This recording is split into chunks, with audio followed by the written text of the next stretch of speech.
ছাড়া 4200 জনকে তাদের পুরনো চাকরিতে ফিরিয়ে নিচ্ছে রাজ্য সরকার। গতকালই ছাড়পত্র দিয়ে দেওয়া হয়েছে।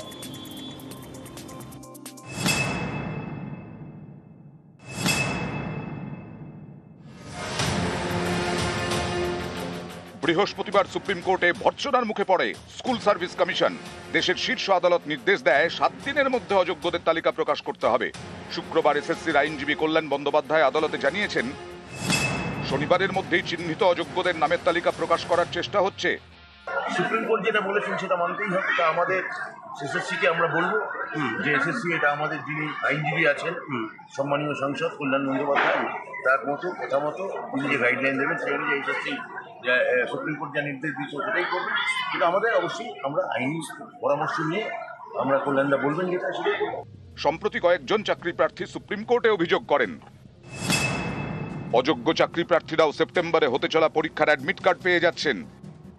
এদিনের শুনানিতে দেশের শীর্ষ আদালত মন্তব্য করে, অযোগ্যরা কোনোভাবেই 7 এবং 14 সেপ্টেম্বরের পরীক্ষায় বসতে পারবেন না।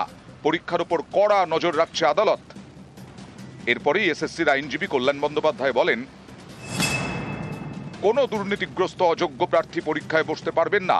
অনলাইন আবেদনে কোনো অযোগ্য প্রার্থী নজরে এলেই তাকে বাদ দেওয়া হচ্ছে। পরীক্ষার আগে এবং পরেও দেখা হবে কোনো অযোগ্য প্রার্থী ভুলবশত পরীক্ষায় বসে গিয়েছেন কিনা। শুনানির সময় মামলার সঙ্গে যুক্ত বাকি আইনজীবীদের উদ্দেশ্যে কল্যাণ বন্দ্যোপাধ্যায় বলেন, দুর্নীতিগ্রস্ত কেউ অ্যাডমিট কার্ড পেয়েছেন এমন জানতে পারলে পশ্চিমবঙ্গ সরকারের আইনজীবীকে জানান, আমাদের ওপর ভরসা রাখুন। গত 2 এপ্রিলে এসএসসির 2016 শিক্ষক নিয়োগের প্যানেল বাতিল করে দেয় শীর্ষ আদালত। একই সঙ্গে আদালত এও নির্দেশ দেয় যে এই প্যানেলে নাম থাকা চাকরি প্রার্থী চাইলে তার আগের চাকরিতে ফিরতে পারেন। এমনই 4200 চাকরি প্রার্থীকে তাদের আগের চাকরিতে ফিরিয়ে নিচ্ছে রাজ্য সরকার। শুক্রবার তাদের ছাড়পত্র দেওয়া হয়।